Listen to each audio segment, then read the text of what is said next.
Magnificent. Thanks, Karen. Thanks for having me. It's good to see you too. Yes. Oh, I'm so excited you're here. Okay, I have a fun question that I love asking my guests, and it is, what's one thing you've done recently that you haven't done for a while that just brings you joy? Ooh, that's a really good question. I feel like there's a lot of things that I'm doing like from my childhood that I haven't done in a really long time because I've got a 4-year-old, right? So like you've got a little kid and so you start to see the world through their eyes, whether it's like picking, so we've got a little garden. We used to have a massive one, but life with kids, right? Especially a little kid. So now we've got like a little like raised bed one, but we've got tomatoes, we've got beans, zucchinis, yellow squash, um, strawberries, peppers that our deer ate, but I digress because we like have a bunch of land. Um, but I would say it's going to the garden and like picking those. Like the excitement that she gets from them is like, oh yeah, you know what? We used to have a garden too, like when I was younger. Like I like that. And there's nothing Oh, like fresh produce or like yeah. she's just learned to ride her bike. And so like riding your bike with your kid, like I find that really fun. I'm like, yes, you're at an age where it's like a lot of fun. So I like that because she's super interactive. Oh, and where do you live? I'm in Michigan. Michigan, up north. Oh, that's so cool. Yeah. Well, that's so funny Oh yeah. because one year I was telling my husband, like, yeah, I want a little vegetable garden, like a little raised bed, like that I can reach in and pick everything, like just like 3 by 3. No, he ended up digging up like the whole side of the house. I was No. like, oh my God, like that's not my full-time job. And it was so hard to keep the weeds at bay. And then his Yeah. mom came from Poland for like a summer, and it was like the most perfect garden because she was there every day. And I was like, it's not fair. She has the time, and I just don't have that much Yeah. time. That's Oh, hilarious that she's Polish. My father-in-law, like his side of the family, like brings like the Polish part of it. So like that's funny because we would grow Polish tomatoes because they're really good. But same thing, we used to have a massive garden, like 15 by 30, like enormous. And now it's like 4 by like 12. So it's like a lot smaller. But wait, yeah, what is a Polish tomato? I don't even know. they're, you know what? I don't even know how to describe Oh, them. They're red. They're red. They're I juicy. They're like didn't these know. big fat. Yeah, they're really good. I didn't know what it Um, was. but they're like it's a full-time job, like to Oh keep the gosh, weeds out. Like it's I've got a bunch of flower beds and I'm like, I should probably get out here and like weed these, I but know. we'll do that tomorrow. To stay on top. But anyway, yes, I love gardening too. I think it's like a stress reliever. So, Yeah. Alicia, share with us your journey into becoming a stepmom and what led you to start your stepmom community. Oh man. Okay. So how long do I have? No, I'm just kidding. I know, right? Like, okay, Yeah. we'll come back again, but Right. how Yeah. condensed it, I promise So that I is. met my husband when I was 26. We've been together for, or I've been a stepmom for over 12 or 10 years, and we've been married for 8.5. But so I met him when I was 26. And I didn't even tell you this, originally went to college to be a teacher. And then I changed to business. Like I taught Spanish after school, and they were like, Miss Alicia, we don't want to. Because after school is like the best time to teach kids, right? Terrible timing. So I did that like for 2 6-week intervals. And then, I switched to business. I was like, you know what, Miss Alicia doesn't want to do this either, like this. But I've taught and like trained in like every position that I've had at work. And so I meet my husband. We actually met at work, and it was great because we did long distance. Like he lived in Michigan, like where we live now, and I was living in Dallas at the time. So it was awesome because I had my life and he had his, and then we would like join forces whenever. Like I typically came to his house more often because he had kids, right? And it was just easier because I wasn't married before and I don't have any kids. I didn't bring any into the relationship. And then we dated long distance for a while, and then like everything, like you've got to make a decision, right? Like you come to a fork in the road. Like if we're going to continue on this road together, something's got to give. And if you've got kids, you can't just up and leave. And so I moved here, moved into their house. So if you're a stepmom, like you know what that means. Like I moved into the house that him and his ex-wife, I see your face, him and his ex-wife had. And that was a challenge too, because I felt like I lived in a shrine to his previous marriage. So that was a struggle. On top of I'm 16 years younger than he is. So then I there's knew that you part of said it too. Yeah, so there's that part of it too. amazing. And I was just like, I'm frustrated because, like I said, I feel like I'm living in a shrine to your previous marriage. Not that he ever painted it like that. It was my own insecurities, my own jealousy, my own like imposter syndrome. Like I didn't have my own kids. And Your like perception. Yeah, my perception is my reality, and it was real, damn it. But the thing about society is everyone is, or not everyone, I shouldn't say that. I don't typically speak in absolutes, but a lot of society says you need to love your stepkids like they're yours. But then on the same breath, they're like, but remember, they're not yours. Well, like, which is it, right? So if you show up and like do a great job, then you're constantly reminded they're not your kids, like, stay in Mm, your lane, like, you're not their mom, stop trying to replace her. But then if you don't show up enough, then it's because you hate them or you're the evil stepmom. So it's kind of this catch weird 22, conundrum. like, Yeah, if you do, damned if you don't. exactly. You Yeah, don't that's what I win no told matter someone. how hard I try. Yeah, You do so something then I great, and then nobody wants yes, to, like, you feel bad that you can't take the credit for that for some odd reason. right, because 'cause they're not your kids. So, Oh, don't take any ownership. So then you're it's like a catch 22, right? And so I've always been super ambitious, like I was always career driven, like always like go getter, hard charging, all of that. And so it was really hard for me, Reed, I didn't do this at all, like to not say anything because if there's a problem, like I'm really good at fixing it. But in a step family, you can't do that. Like I didn't break this, so I can't fix it, right? And then like all of the societal pressures, and so I was frustrated. I was overwhelmed. I was way in over my head. And that came out in like the worst possible way. Like I remember like rage screaming at my husband. Like, yeah, it was not good. Like I spent the first year of our marriage basically like Googling nightly how to get divorced because I hated it. Like I hated being stuck in this catch 22, like the unknowns, the uncertainties. So much of my life had been decided before I even showed up, right? Like who's coming, who's going, for how long, like what does the parenting agreement, court schedule, like all of that, like depending on where you out of live, your like what it's called. control. Right. Like you're And living someone so, else's life. You exactly. don't even And you live know what, your Karen? life. Yeah. And you know what? Before I became a stepmom, like I was so good at running my life, I could totally run yours too. And like it would be awesome. But then now like my life was being ran for me, and like I said, it was just that was a Like, real, the wind knocked out of you. absolutely 100%. That's Wow, exactly what I was gonna say. It was just like wow.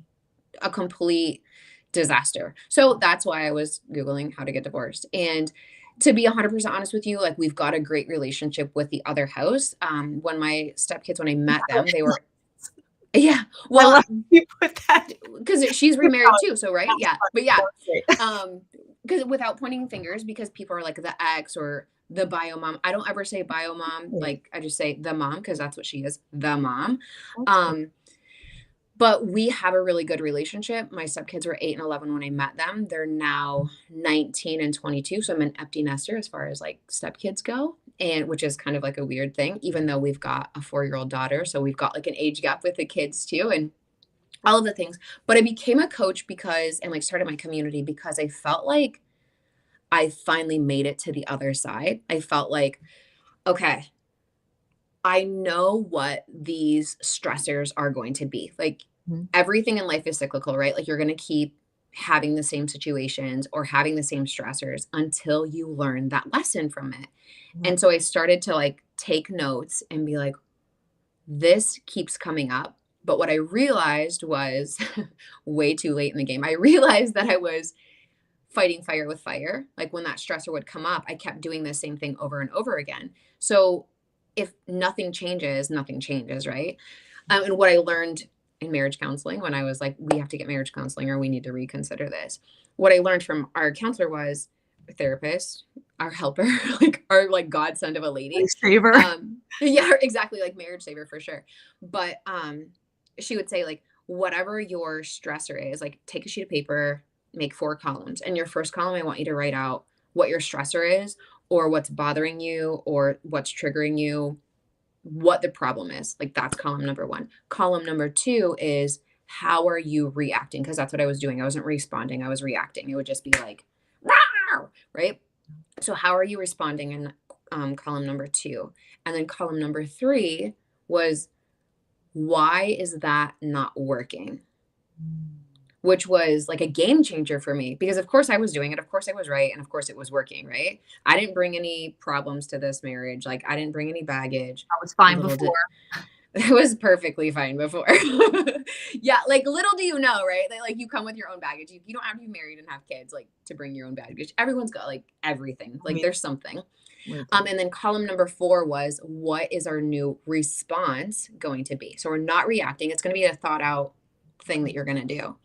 And so I still have it. It's from like 7 years ago, Oh, wow.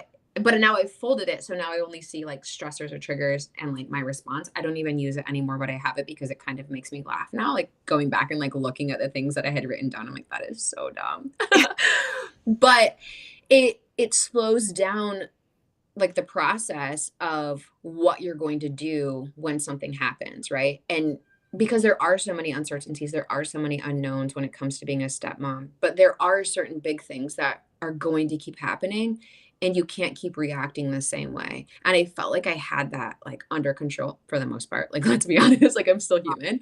Yeah. And so then I was like, oh, I'm not consumed by this anymore, or I'm not constantly like in fight or flight mode, or like full disclosure, in our wedding vows, like I actually had something about compromise like on my end that I like said to my husband and he had it too because he's the only guy that I've ever compromised with. That's when I knew that I liked him because I was willing to compromise, or before I'd be like my way or the highway kind of thing. The more you know, right? The more you know. I was like honestly like I was pretty difficult, like really difficult. Who's not? I think we all have our well, I was gonna Yeah. say, how would you describe the core challenges faced by most stepmoms today? But I feel like you shared that, but is there anything you wanna add?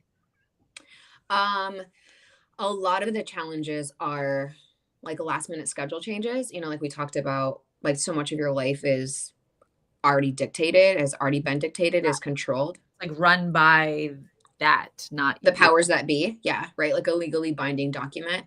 But then it's also not normal to communicate with your partner's ex as much as you do. Or like another thing, if you've got a stepmom in your audience, like she'll totally understand when the kids are over, she feels like she can't breathe because maybe what she's saying or doing or how she's acting or what she's wearing or whatever she's like talking about is reported back, right? So sometimes it feels like you've got spies in your house. And then like that kind of information can and be used against you, right? Like under court of law, like literally. And for somebody that's not a stepmom, it sounds extreme or it sounds like you're paranoid, but really, like they're it. not, You live it. right? It's tr what Yeah. you're saying, every stepmom is going, "Oh my gosh, it's so true. Thank you." Yeah, right. Yeah. Yeah, But and no then one talks another, about this. right. But another part of it is like for me, I was single and I didn't have any kids. So then to go to an 8 and an 11-year-old, I didn't have, newborn to 8 and 11 years old, like that bonding time. So I don't have this deep well of reserve of like love to hand out when they're misbehaving. Right. Mm. And how I parent now, like I was telling you, like I do gentle parenting. That's not how I parented then. I wasn't parented that way when I was raised. So my way or the highway doesn't work really well with parenting, but it definitely doesn't work well with stepkids. Let me just go on the record and say that now. But 'Cause who did so you I learn didn't that from? You said it my before. own parents. Yeah. Mm. Yeah, for my own mom. Um so I didn't have that deep well of like reserves to pull from, but I also didn't realize how chaotic life with kids are. I didn't realize how messy they can be. I've got siblings. I mean, so I knew, but I was like in it too, right? When I was a kid, I was in it too. But as an adult, like I didn't realize how noisy it was going to be. Like my place, like you could like eat off the floor. Not when you've got kids, honey. Like that you like let's get our expectations in check here. So Like that having was a a dog. There's always dog hair no matter what you clean. right, yeah, exactly. Yeah. So it was just like I can't operate at this super high level or my expectations can't be this crazy high level anymore. I've got to like get them in check. And I fought that for the longest time. Like, I'm not going to do that. I will die on this hill until I died on that hill and was like, it's not worth it. Like, this is dumb. Like, I'm not doing this anymore. And so then I was like, okay, I've got two choices. I can leave or I can stay. And if I stay, this is the parameter of my life. I'm going to stay because I love my husband and I'm going to choose to be a stepmom. If I choose to be a stepmom, I know that there are going to be kids. I know that there's going to be an ex. I know that there's going to be communication. I know that part of my life is going to be dictated, but I still have my own life. Like I can still go do my own thing. It's not like I'm shackled to the basement wall, right? Like and I'm being fed bread and water. Although it did feel like that sometimes, but that was not the case. Full But I'm disclosure. like, right, yeah. My husband is a great cook, so we let him do that. But I was like, I still have choices, like, I still have control, and so many times my husband would say, "You give your power away," and I'm like, "No, I don't," right? Again, thick-headed, stubborn over here, like, I'm not listening to that, but then I came to realize that I really did. So, yeah, once I felt like I kinda had everything under control, I was like, "Okay, everything's operating pretty smoothly. I know what's happening. I know I have the tools, and I know that stepmoms struggle with this because it is hard. It's a really isolating, lonely road to be in, and you don't get it unless you're a stepmom. Like, it sounds like I said, you're paranoid or, like, you're overreacting, and Yeah. so I was like, And no "I one don't." walks around going like, "Stepmom life sucks today." Like, nobody's Yeah, really talking about it, so it looks like they're all doing it well, and you're like, "What's wrong with me?" But really, yeah. internally, those listening who are stepmom are like, "Oh my gosh, she couldn't be more further from the truth." And Yeah. the crazy part though is as a mom, if you're like, damn, I had a really hard day with my kids. People are like, oh, you know what? Kids are hard. They're really hard. That super sucks. Like, talk to me about it. But if I'm a stepmom and I say, dang, I had a really hard time with my stepkids, those aren't even your kids. Like, how could you complain about somebody else's kids? The exact same thing, but it's Don't because I just have the word step in front of unless mom. unless you've walked in the shoes, you just don't know it. Yeah. And Yeah. yeah, then there's like a bunch of different things, like trying to build relationships with kids that you see part of the time or 25% of the time. Like, how do you know how important it is, like having time or like FaceTime with people to like to build a relationship with them, especially kids. And then you've got them every other weekend or only a few days out of the week or it's sporadic or whatever. And it's like, Mhm. how do you build a relationship in that situation? Not that, and honestly, Karen, that's not even factoring in if the other house or extended family or friends or other family is like saying terrible things about you, right? So then Right, there's that part. right. So Then then no you're matter like, what you do, damned if I do, damned if I don't. you really are. You really are. Yeah. So you mentioned the transformative nature of setting boundaries. Can you share a specific story or instance from your life where setting a boundary made a remarkable difference in your relationship with your family? Okay, where do I start? But it's like there's so many boundaries to set as a stepmom. So for me, I struggled with not knowing who was coming or who was going or like when they were coming or when they were going. So I finally just said to my husband, "Listen, we need to have a group chat." There because there's so many unknowns, there's so many uncertainties, and he's a great communicator, but things would just happen. Like life still happens. On top of all of this craziness, life still happens. We need to do a group chat. Like I just need to be in the know. Like controlling, probably. But don't you want to know who's at your house? Mhm. Like as a normal adult, like living in the house, you want to know. So that was something that I was like, okay, for communication purposes, we need to have a group chat. Like I said, it's totally amicable here. Like everyone operates well. And that's not normal. And I understand that. If you're struggling with that, like reach out to me. I can help you like get it to where it's a better. It might not be perfect, but it can be better than what you're operating at now. So setting a boundary, like we need to have a group chat. Another huge boundary, about having kids in the house, I finally got to the point where I was like, I need a kid-free zone in my house. Mhm. Like, no kids at all, none, 0. I need a place where I can go and escape. Really, that's what it was. Like, I need a sanctuary where I can just go and cry myself a river and not worry about somebody coming and walking in. But the change for this was when one of my stepkids was taking a shower at 10 o'clock at night in our bedroom suite. I had to be up at 6 o'clock the next morning. Now, mind you, I'm on the second floor now. There's a bathroom right here. Like the kids had their own bathroom. They had their own like shared bathroom. But I'm like, what is happening? I would like blew a gasket. And my husband's like, well, this is what we've always done. I was like, we have not always done that. You did that previously. This is not happening anymore. I'm not doing this. Like, I don't want my stuff to be used. I want to be able to shower when I want to shower. I want to be able to go to the bathroom when I want to go to the bathroom. I just need space that's mine, something that's mine.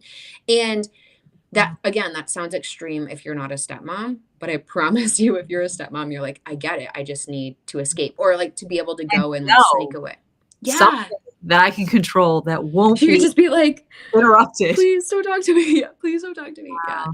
Wow. Um, but yeah, that was a huge boundary. Like that was not something that was easy to do because the kids, like I said, I moved into their house. So the kids had free range of the Perhaps house. it's like when you get married and you lose your spouse or you get remarried and it's like you gotta learn and you're married into everything they knew with someone else, and that influences how they act, think, and everything they do. Yeah. 100%. So that was Yeah. huge that your husband was willing and the kids to work with you to give that to you actually.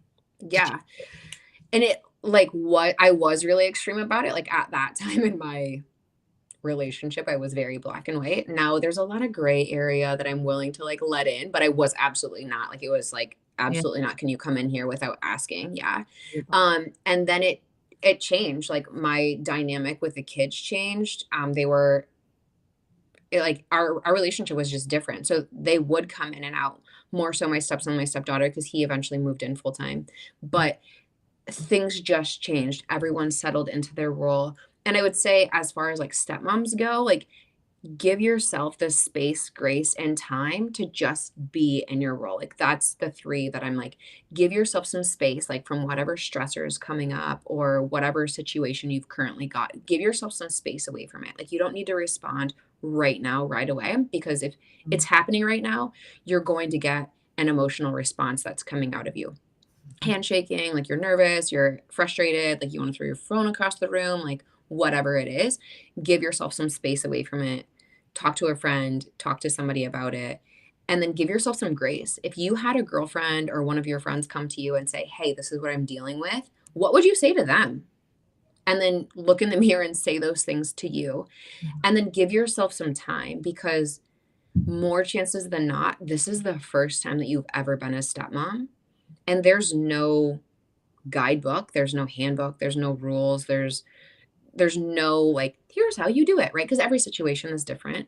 So there's really no help on how to navigate it. So give yourself some time there, like work on gaining confidence, like setting boundaries, but just like being in that role and like watching and observing. Like I was really good at that, but then I was also really good at like reacting. Yeah, no, and how long would you say it took for you, might be different for anybody else, but how long would you say it took from like, "I need this, and now I'm creating that, and now we're kind of in our own groove, we kinda know each other." Like, how long was that for you, would you say? Statistically, I'm going to give you the statistics first. Statistically, words are really hard today. Speaking, it's 5 to 7 years. And to get into that groove Oh of my like god, that's where forever. everything, yeah, it is forever. It Oh my is god, forever. that's a Um, long time. Okay, it is don't a be really long disheartened if time. you're listening to this and you're stepmom facing this, it's okay. Yeah. So You got a friend here. yeah, But it wow, is a really long wow, time. 5 to And 7. I would say that was on par for me. It was like 6 years to Interesting. get to the point where I was like, okay, I've settled in, like I've got my like relationship like in check, my expectations really in check. That's really what set me up for failure was my expectations were through the roof. My own expectations were through the roof because like I said, super ambitious, very hard charging. My expectations were really high. I was willing to die like to meet my own expectations and I assumed everyone else would be too. They weren't. So you set yourself up for failure when it comes to that.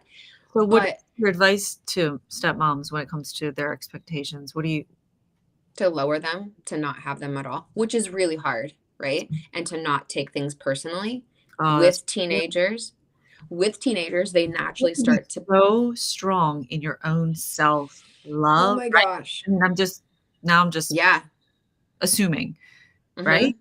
Because it's kinda like that with kids in school, like, when they bother you and you get upset as a teacher, you have to check yourself, like, why is that bothering you? Like, where are Yes. you not okay with yourself where you're not taking it personally? Like, there's that inner I think yeah, I'm just making sense of Yeah. that. Interesting. But that's like where I was saying, like, I didn't come to this relationship married. I didn't, you're having like an ex. And I didn't come with kids. Like, I'm perfect. Like, what could possibly be wrong with me? But Mhm. then, right, like, however these kids are acting, or however the other house is acting, or however your partner's acting, or however you're acting, like, something is triggering you. There's a reason why you're acting or you're reacting the way that you are, right? And so when you can get curious about it, like, why do I feel annoyed when my stepkid talks back to me or they yell at me like you're not my mom, I don't have to listen to you, which thankfully I've not heard ever, knock on wood.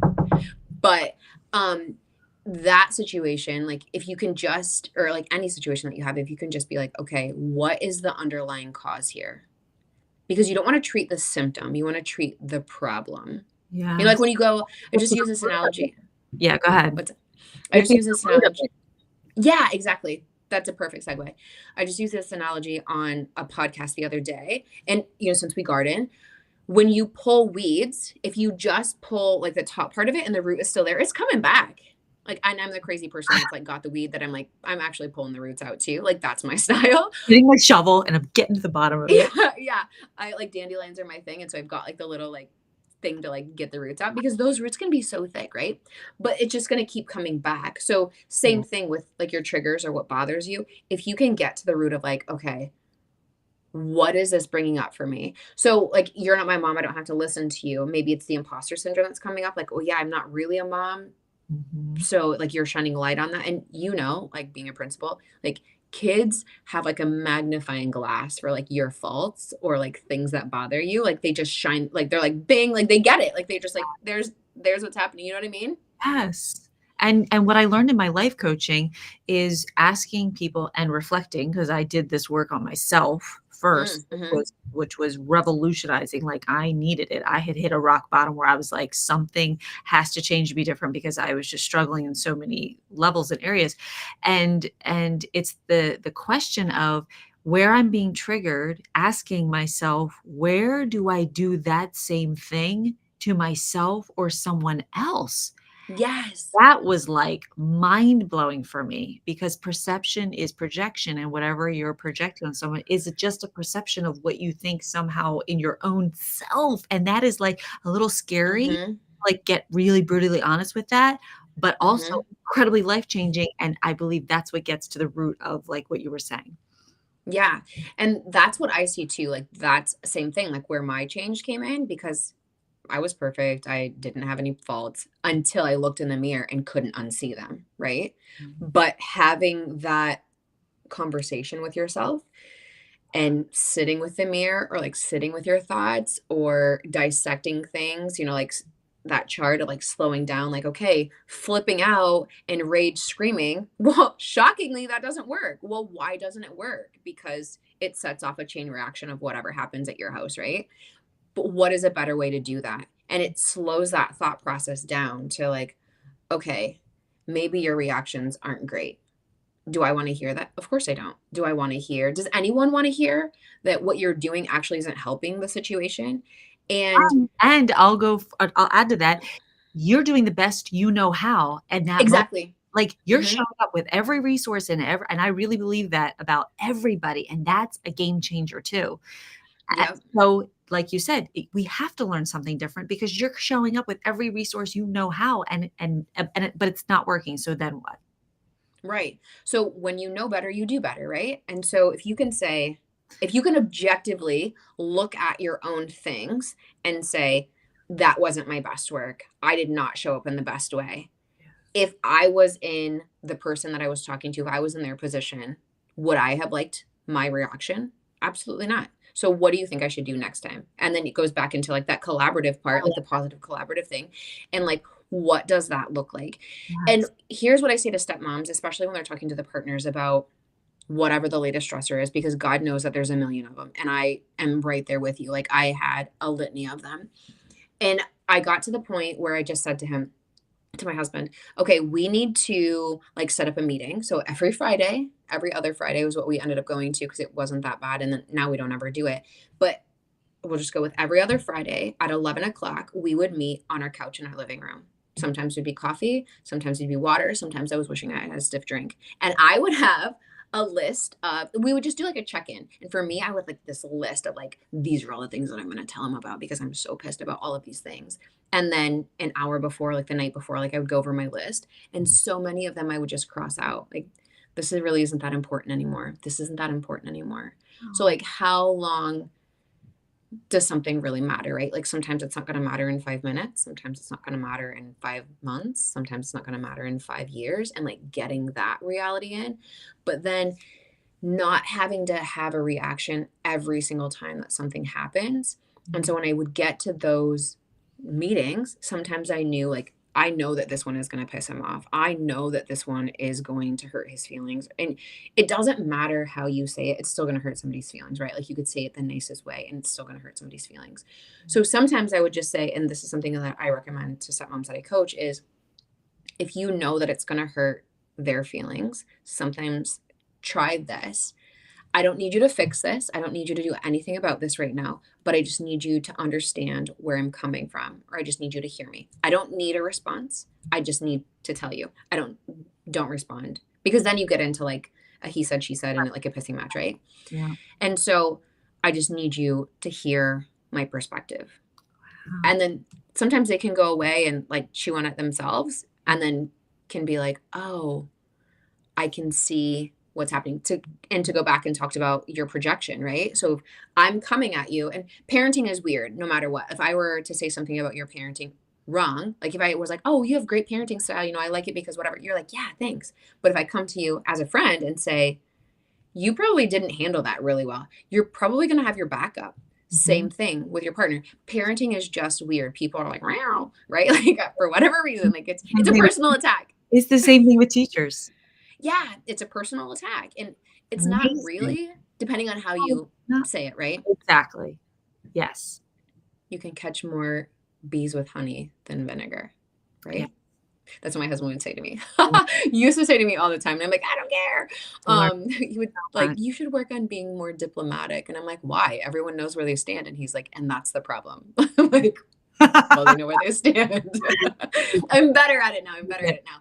Yeah. But sometimes they need a chance to process things, right? Because if they react, to talk about what you're talking about earlier, like the projection, right? So then they're going to project, Yeah. and they've got their own lens and they've got their own filter that they're seeing things through.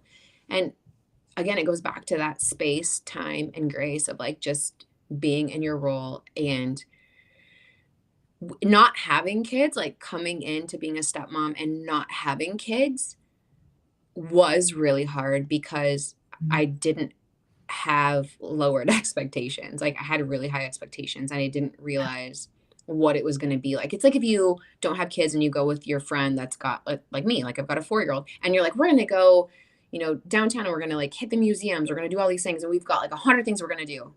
Well, you and I both know, like logistically, like it's not going to happen. You're going to hit like 2 or 3 things and the 4-year-old's going to have a meltdown and you're going to be bummed. Right. So it's just lower your expectations. And if you don't have kids, like, and then becoming a stepmom, it is so hard. So hard Yeah. because you're like shots in the dark. You have no idea what's going on. And I you're love like I trying to love figure it out as you're going. I love the 3 things that you shared, like, have what was it? Imma say Time, grace. space, and grace. Yeah, time, Time, space, space, and grace. grace. I love that. And what you were saying reminds me of this strategy that I've done with kids and actually my teachers and the clients that I've coached, and I have them stand, like, on one square and square, but it's you actually make a triangle, and in the one position, you look towards that imagined person that you are that upset about, and you just tell them like it is, and you just let it all out at them, and then you put them in the next spot across from them, and now they have to impersonate and embody that other person and talk to you back, and you give them that Oh, opportunity to say it out loud from their perspective, and there's no right or wrong answer, and every time I hmm, do this, it's just fascinating to see what comes out, and then yeah. you make them move to that 3rd, like, triangle point, and now you tell them you're a bird on fly on the wall, you don't know those 2 people, but you just heard that exchange. This is great. What do you notice? What's coming up for you? What would you say you observe? And you just let them say whatever, like no right or wrong answer. And then the last part of it is you put them back in spot 1 and say, "Now you're you again." And having done all of those 3 positions, how do you feel? What are you thinking? What's coming up for you? And 9 times out of 10, I've done this myself when I'm upset at people and I don't have the opportunity to, like, go tell them and, Mhm. like, tell them off, right? It actually lifts them out of that emotion, that negative emotion, and, like, sets Yeah. them free a little bit to, like, get through the day or sleep that night or, like, it's a really cool strategy. Anyway, Yeah, I agree that's with that fascinating. you were I saying. like that. I'm gonna take And that. I've done it with kids now. It's so cool. Like, I learned it for myself, and then I've practiced it with adults, and Yeah. I experimented when a kid was like, "I feel like nobody likes me and everybody's upset at me," and I'm like, "Okay, stand right here and tell those kids everything you feel." Like, we did it, and then the kid actually wrote me a letter back saying like, "Wow, that really helped. Thank you so much," and I was like, "Oh my gosh, that's so cool." That is so cool. I like Right? that. I wish I'm I gonna had take that. that I think that's really great. strategy as a What I used to do, I'm sure my husband thought that I was like the craziest person, barring everything else that I did that was really crazy. But one time, so we have a deck like on our back porch. And so we're out there in the summer and he's like doing yard work and I'm sitting at our table, like scribbling away, like on this notebook, like for a long time. And he's like, "What are you doing?" I'm like, "I'm writing a letter." And he was like, "To you?" And I was like, "Doesn't matter." Right. Cause I'm like in my like annoyed state, to put it nicely. well, And then I go over to our fire pit and I've got one of like our lighters and I just like torch it. And he's like, "What are you doing?" And I was like, "Well, I definitely don't want you to read what I just wrote." But like, so that's what I say, because it's a way of like getting it out. you have to, Or because we all walk around yeah, with all of this pent up stuff.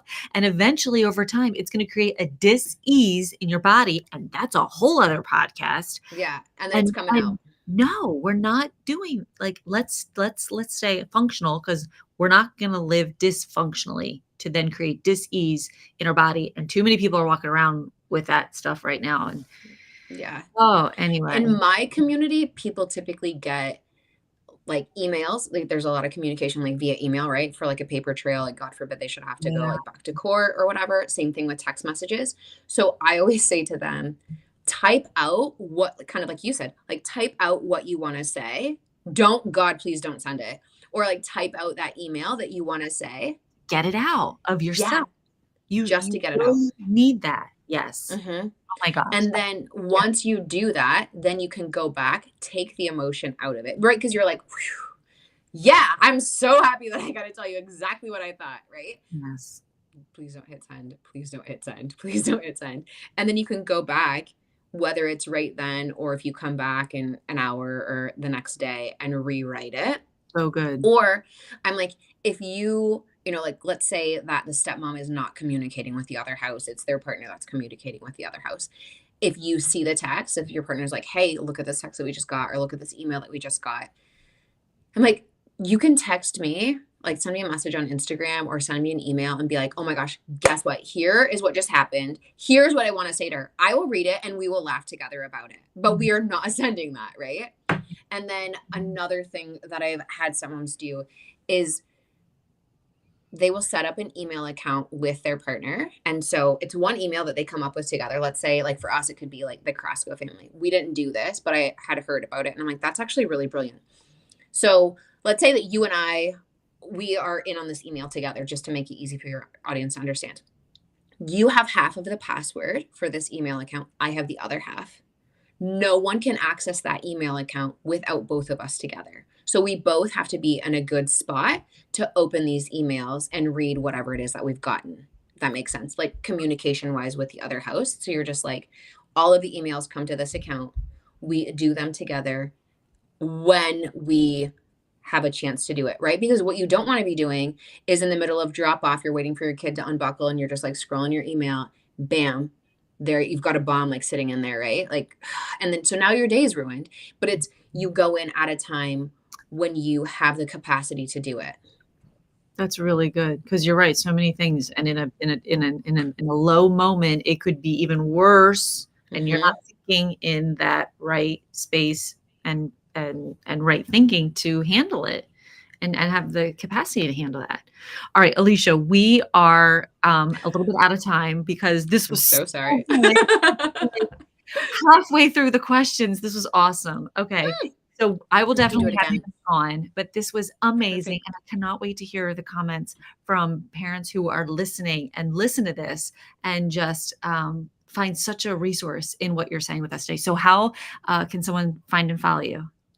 I am all things Alicia Carrasco. I shouldn't say all things actually. So my website is aliciacarrasco.com. I'm on Instagram at aliciacarrasco.com. I do have Facebook. I don't really use it. I'm not on TikTok yet. Like I was telling you, I say yet, like I'm going to do it. But Yeah. Instagram is like my platform. I know, right? Instagram is my platform of choice. And I do have a community for stepmoms. It's called the Stepmom Side Community. So that's just aliciacrasco.com/community. So I hold weekly office hours to like check in, like, hey, how are things going? Like, what's going on in your life? You can come in and like ask me anything. It's hosted on Zoom. So it's just like this. You'll get to see me, we'll get to chat. Um, I do have group coaching once a month in there. But there's a private forum, so it's off social media, and which is awesome for stepmoms because it's not like you're concerned about like what if the ex sees it, what if what if my stepkids see it, what if my partner sees it, what if my extended family sees it, what if anyone knows that I'm struggling. That's No one awesome. knows. You don't even have to use like your actual name. I also have a course on resentment, which is another big thing that stepmoms go through. But Yeah, yeah, that's on my website as well. Yeah, all things Alicia Crasco. that's awesome. All right, well, I'll see you again soon. Thank you so All right. much. Oh my gosh, you're so welcome. Thanks for having me.